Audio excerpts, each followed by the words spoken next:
வணக்கம். Super info எலிட்ஸ்களுக்கு சிறப்பு வணக்கம். ரஷ்ய அதிபர் புதின் அவர்களும் சீன அதிபர் ஜின்பிங் அவர்களும் இந்த மாதத்தில் ஒரு நாள் சந்திக்க இருக்கிறார்கள். அந்த சந்திப்பை உலகம் கவலையுடன் பார்க்கிறது. ஆனால் ஜின்பிங் அவர்கள் என்ன விதமான கணக்குகளை இதில் போட்டிருக்கிறார் என்பதையும், அதே நேரத்தில் யுக்ரைனில் தாக்குதலை ஏற்படுத்துவதற்கு ட்ரோன் திரள்களை உருவாக்குவதற்கு ரஷ்யாவும் சீனாவும் பேசியிருக்கிறார்கள். அது குறித்து இந்த பதிவு இருக்க போகிறது. சீன உளவாளிகளுடன் ஒரு ரகசிய ஒப்பந்தத்தை ரஷ்யாவினுடைய தனியார் நிறுவனமான வாக்னர் குழு ஏற்படுத்தி இருக்கிறது. எதற்காக இந்த ஒப்பந்தம் என்று பார்க்கும் பொழுது, யுக்ரைனின் ஆயுத படைகளை தாக்குவதற்கு திரள் ட்ரோன்களை பயன்படுத்துவதற்காக இந்த ஒப்பந்தம் உருவாக்கப்பட்டிருக்கிறது. சீனாவிலிருந்து வெடிக்கும் முனைகள் கொண்ட ட்ரோன்களை யுக்ரைனுக்கு எதிராக அதிக அளவில் பயன்படுத்துவதற்கு வாக்னர் குழு திட்டம் தீட்டியிருக்கிறது. இந்த ட்ரோன்கள் யுக்ரைனின் ராணுவ இலக்குகளை அழிக்கும் திறன் கொண்டதாக இருக்கும். ரஷ்யா கில்லர் ஸ்வாம் ட்ரோன்கள் திட்டம் ஒன்றை கொண்டிருக்கிறது.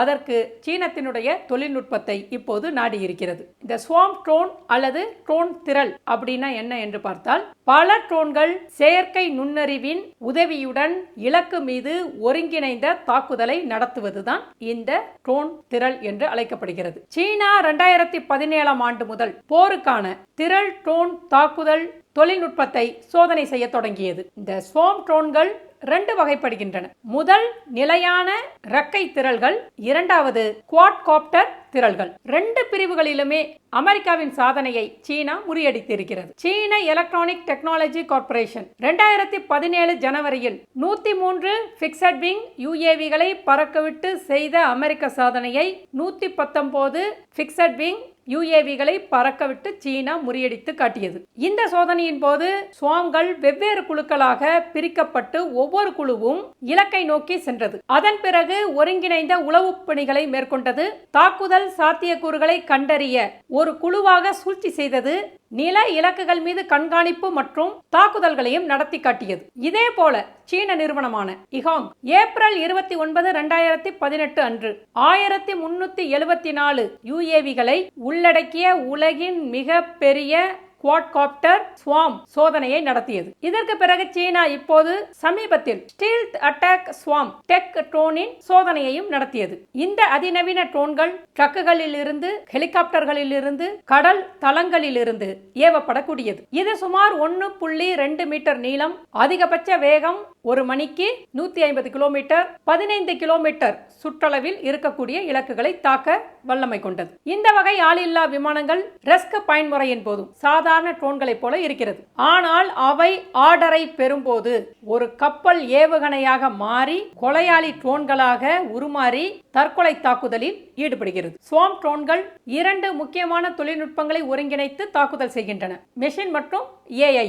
இப்போது யுக்ரைனின் போருக்கு மத்தியில் சீனத்தினுடைய இணைய வல்லுநர்களும் வாக்னர் குழுவும் இரு நாடுகளினுடைய உளவாளிகளும் இணைந்து பேசியிருப்பதை பிரிட்டிஷ் ஊடகங்கள் வெளியிட்டது. ரஷ்யாவிற்கு வாக்னர் குழுமத்துடனான இந்த ரகசிய ஒப்பந்தத்தின் காரணமாக 2500 TJI மேவிக் 2 ட்ரோன்கள் சீனாவிலிருந்து மாஸ்கோவிற்கு அனுப்பப்பட்டு விட்டதாகவே செய்திகள் கூறுகின்றன. ஒரு உளவுத்துறை அறிக்கையை மேற்கோள் காட்டி செய்தி ஊடகங்கள் ஒருங்கிணைக்கப்பட்ட தானாக செயல்படக்கூடிய ட்ரோன் ஆர்கெஸ்ட்ராவிற்கான திரள் ட்ரோன்களை உருவாக்குவதற்கு புதிதாக வந்த 2500 சீன ட்ரோன்களை பயன்படுத்துவதற்கு வாக்னர் குழு முடிவெடுத்திருக்கிறது என்று சொல்லப்படுகிறது. ஒரு 2500 ட்ரோன்கள் குழு குழுவாக வந்து யுக்ரைன் முழுவதும் இருக்கக்கூடிய யுக்ரைனின் ராணுவ இலக்குகளை தாக்க ஆரம்பித்தால் என்ன நடக்கும்? அதனை செய்து பார்ப்பதற்குத்தான் வாக்னர் குழு ஆசைப்பட்டிருக்கிறது. இந்த ரகசிய ஒப்பந்தமும் ஏற்பட்டு இருக்கிறது. இவர்கள் இருவரும் 2 க்ளோஸ்டு நெட்வொர்க்கின் மூலமாக பேசியிருக்கிறார்கள்.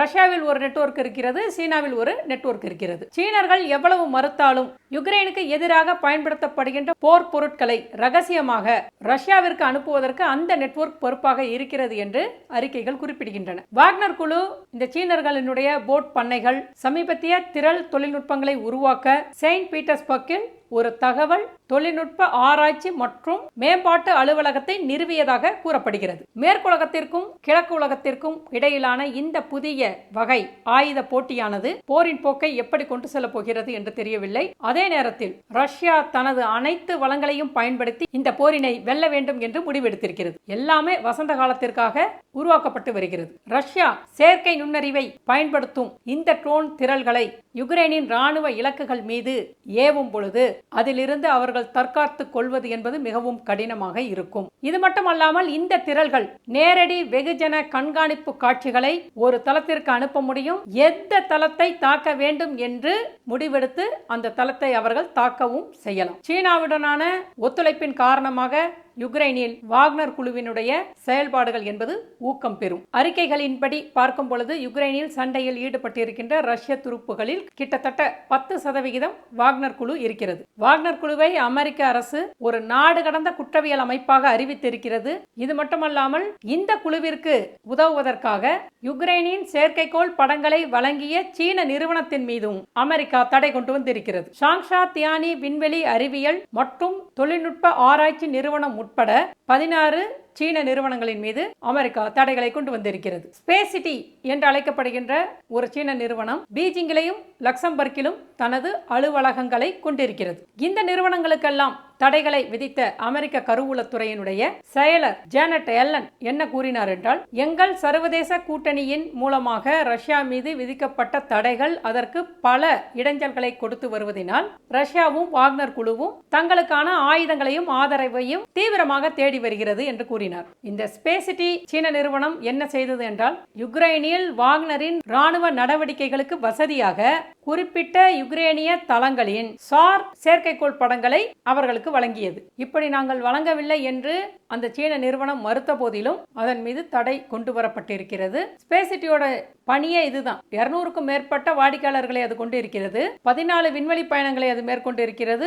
25 சிறிய செயற்கைக்கோள்களை சுற்றுப்பாதையில் செலுத்தி இருக்கிறது. வாடிக்கையாளர்களுக்கு மலிவான ஒன் ஸ்டாப் சொல்யூஷனை அது வழங்குகிறது. சீனத்தினுடைய முதல் வணிக சார் நெட்வொர்க் செயற்கைக்கோளான ஷாவோ 1 மற்றும் சீனத்தினுடைய முதல் வணிக சார் செயற்கைக்கோளான ஹைஷா 1 இவர்கள் ஏவியதில் அடங்கும். யுக்ரைனில் ரஷ்யா எடுத்திருக்கின்ற இந்த போரை சீனா கண்டிக்க மறுத்ததினால் அமெரிக்கா உட்பட மேற்குலகம் அதனை உன்னிப்பாக கவனித்து வருகிறது. யுக்ரைனுக்கு எதிராக ரஷ்யாவை ராணுவ ரீதியாக ஆதரிக்கும் பொழுது சீனத்திற்கு பெரிய பின் விளைவுகள் ஏற்படும் என்றெல்லாம் எச்சரிக்கை கொடுக்கப்பட்டிருக்கிறது. அப்படி இருந்தும் கூட இந்த ட்ரோன்களின் உதவியை சீன நிறுவனங்கள் செய்திருக்கிறது. அதுவும் 2 நாடுகளினுடைய உளவாளிகளினுடைய மேற்பார்வையில். ஏன் இந்த ஸ்வாம் ட்ரோன்களை பத்தி இவ்வளவு நம்ம கவலைப்படணும் அப்படின்னு பார்த்தா, இப்போது இருக்கக்கூடிய வான் பாதுகாப்பு துப்பாக்கிகள் அமைப்புகள் எதுவுமே ட்ரோன் அச்சுறுத்தலை எதிர்கொள்வதற்கு பயனற்றதாக இருக்கிறது. நூற்றுக்கணக்கான ட்ரோன்கள் வரும் பொழுது அவை எதை இலக்காக கொண்டு தாக்கும்? அப்படியானால் வான் பாதுகாப்பு அமைப்புகள் எல்லாம் ட்ரோன்களுக்கு எதிராக பயனற்றவையா என்றால், 14 செப்டம்பர் 2019 அன்று 2 அலைகளில் 25 கமர்ஷியல் ட்ரோன்கள் அப்காய்க் மற்றும் குரைஸில் இருக்கக்கூடிய அரசுக்கு சொந்தமான சவுதி அராம்கோ எண்ணெய் பதப்படுத்தும் ஆலைகளை தாக்கின. தாக்குதலுக்கு முன்னும் பின்னும் அப்காய்க் வசதியின் செயற்கைக்கோள் படங்களின் பகுப்பாய்வு 19 தனிப்பட்ட தாக்குதல்களை காட்டியது. 25 முதல் அலையில வந்தது, அதுல 19 தாக்கி இருக்கிறது. இதிலே குறிப்பிடத்தக்க விஷயம் என்னவென்றால், சக்தி வாய்ந்த MIM 104 பேட்ரியாட் மற்றும் குரோடல் எஞ்சிகள் உட்பட சவுதியின் வான் பாதுகாப்பு இந்த ட்ரோன்களின் தாக்குதலை தடுத்து நிறுத்த முடியவில்லை. கப்பல் ஏவுகணைகளும் இங்கே தாக்கி இருக்கிறது, அதனையும் தடுத்து நிறுத்த இயலவில்லை. பல திசைகளிலிருந்து வரக்கூடிய ட்ரோன்கள் மற்றும் கப்பல் ஏவுகணைகளை வான் பாதுகாப்பு அமைப்பு தடுத்து நிறுத்த முடியாது என்பது இந்த நிகழ்வின் மூலம் உலகிற்கு தெரிந்தது. யுக்ரைனின் போரில் நாங்கள் ஈடுபடவில்லை என்று சீனா கூறுகின்ற கூற்றுக்கு எதிராக மேற்கு உலக நாடுகள் கொடுக்கின்ற ஆயுதங்களுக்கு இணையாக ஆனால் துல்லியமான தாக்குதல்களை ஏற்படுத்தக்கூடிய ட்ரோன்களை வழங்கி இந்த தாக்குதலை மேற்கு கிழக்கு தாக்குதல்களாக சீனா மாற்றுகிறது என்கின்ற கருத்தும் வெளிவந்திருக்கிறது. இதில் இன்னொரு முக்கியமான விஷயம், உலகின் மிக சக்தி வாய்ந்த எதேச்சதிகாரிகள் என்று சொல்லப்படுபவர்கள் புதின் அவர்களும் ஜின்பிங் அவர்களும். இவர்கள் இருவரும் இந்த மாதத்தில் சந்திக்க இருக்கிறார்கள். இருவர் சந்திக்கும் போது என்ன மாற்றங்கள் ஏற்படும் என்று உலகம் உன்னிப்பாக உற்று நோக்குகிறது. 2019 ஆண்டில் ஜின்பிங் அவர்கள் புதினை சிறந்த நண்பர் என்று கூறினார். கடந்த ஆண்டு இந்த போரை ரஷ்யா தொடுப்பதற்கு சில நாட்களுக்கு நாட்களுக்கு முன்பு இரு தலைவர்களும் சந்தித்து அவர்களுடைய கூட்டாண்மைகளுக்கு வரம்பு இல்லை என்று அறிவித்தார்கள். இது போருக்கு முன்பேயே மேற்கு நாடுகளுக்கு கவலையை கொண்டு வந்தது.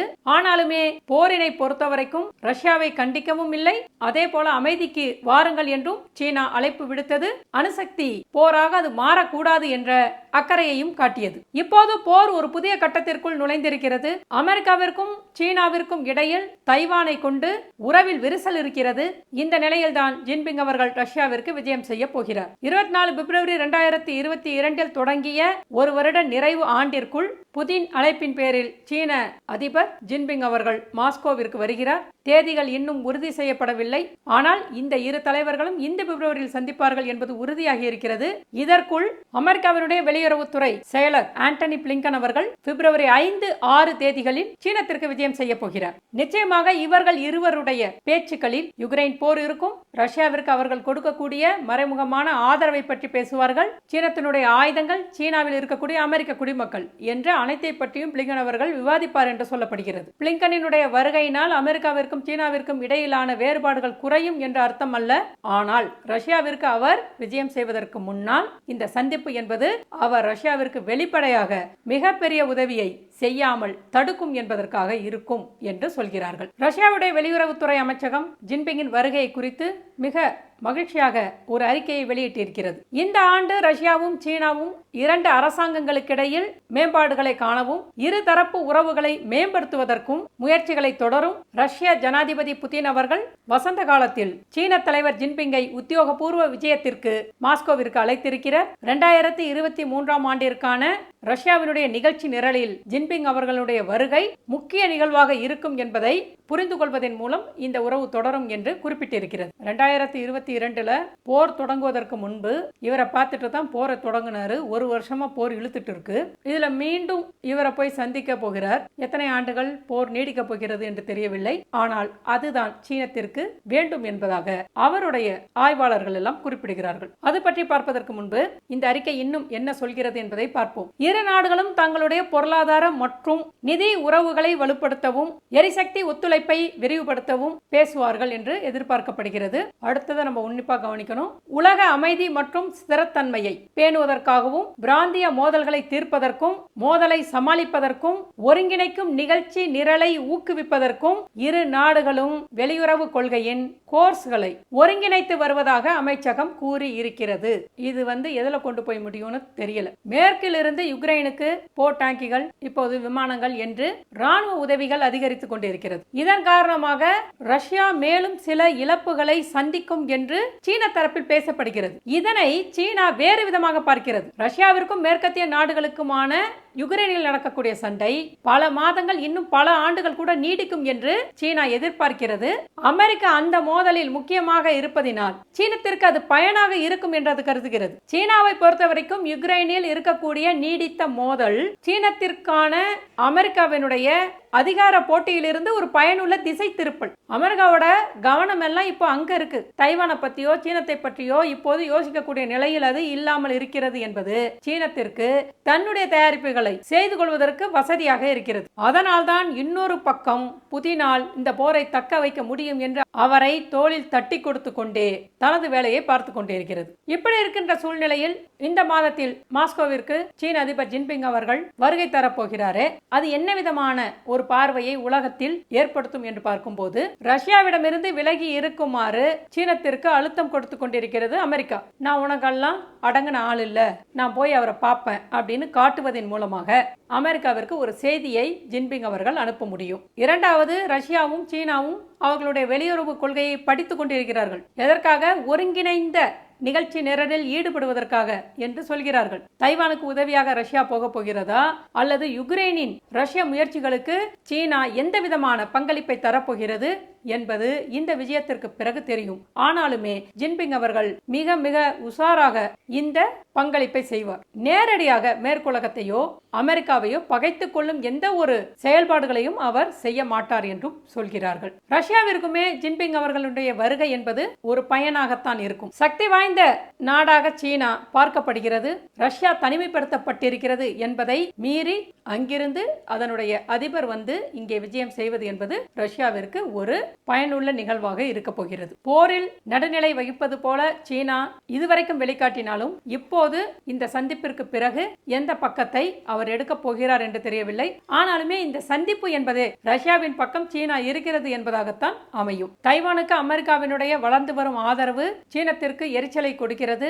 ஒரு அமெரிக்க விமானப்படை தளபதி அமெரிக்காவிற்கும் சீனாவிற்குமான ராணுவ மோதல் சீன நிலப்பரப்பில் 2025 வரலாம் என்று கூறினார். இதனை அமெரிக்காவினுடைய காங்கிரஸ் உயர்மட்ட குடியரசுக் கட்சியினர் ஒத்துக்கொண்டார்கள். ஆனாலுமே அமெரிக்கா உத்தியோகபூர்வமாக இந்த கருத்தை ஆதரிக்கவில்லை. ஜின்பிங்கும் புதினும் வரம்பில்லா கூட்டாண்மையை கொண்டிருந்தாலுமே அவர்களுக்கு என்று சில வரம்புகள் இருக்கிறது. மேற்கு நாடுகளை தூண்டக்கூடிய எந்த ஒரு நேரடி பொருளையும் புதின் அவர்களுக்கு சீனா நேரடியாக வழங்க முடியாது. ஆனாலுமே சீன நிறுவனங்கள் ரஷ்யாவிற்கு ஆதரவாக பொருளாதார தடைகளை ஏமாற்றி அபாயகரமான ராணுவ மற்றும் பொருளாதார உதவிகளை செய்து கொண்டுதான் இருக்கின்றன. இதை குறித்தான அறிக்கைகள் செய்தித்தாட்களில் வரும் பொழுதெல்லாம் சீனா மறுத்து கொண்டே இருக்கிறது.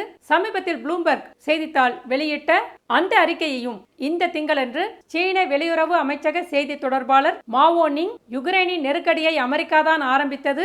அமெரிக்கா தனது சொந்த செயல்களை பற்றி சிந்திக்காமல் சித்த பிரமை கொண்டது போல சீனாவை நோக்கி விரல் நீட்டுகிறது. அத்தகைய ஆதாரமற்ற அச்சுறுத்தல்களை நாங்கள் நிராகரிக்கிறோம். மேலும் சீன நிறுவனங்களின் நியாயமான உரிமைகள் மற்றும் நலன்களுக்கு அமெரிக்கா தீங்கு விளைவிப்பதை பார்த்து கொண்டு சும்மா இருக்க மாட்டோம் என்று கூறியிருக்கிறார். சீனாவிற்கும் ரஷ்யாவிற்கும் இடையிலான உறவு என்பது ஒரு 10 ஆண்டுகளாக மிக நெருக்கமாக இருந்து வருகிறது. ரஷ்யாவினுடைய மிகப்பெரிய வர்த்தக பங்காளியாக சீனா இருக்கிறது. சீனத்தினுடைய மிகப்பெரிய எண்ணெய் சப்ளையர் ரஷ்யா. குழாய் எரிவாயுவின் 2வது மிகப்பெரிய சப்ளையராக ரஷ்யா இருக்கிறது. திரவமாக்கப்பட்ட எரிவாயு வழங்குனராக 4வது இடத்தில் சீனத்திற்கு ரஷ்யா இருக்கிறது. புதினை சந்திப்பதற்கு மாஸ்கோவிற்கு வர இருக்கும் ஜின்பிங் அவர்களுடைய வருகை என்பது வசந்த காலத்தில் புதிதாக மும்முனை தாக்குதலை யுக்ரைனில் தொடங்குவதற்கு ஏற்பாடுகளை செய்து வரும் ரஷ்யாவிற்கு என்ன விதமான விளைவுகளை கொண்டு வரப்போகிறது என்று தெரியவில்லை என்று உலகம் கவலையுடன் காத்து கொண்டிருக்கிறது. ஆனாலுமே இந்த இரு தலைவர்களும் சந்திக்க போகிறார்கள் என்பது உறுதியாகி இருக்கிறது. இது குறித்தான உங்களது கருத்துக்களை பதிவிடுங்கள். மீண்டும் அடுத்த பதிவில் சந்திப்போம். நன்றி.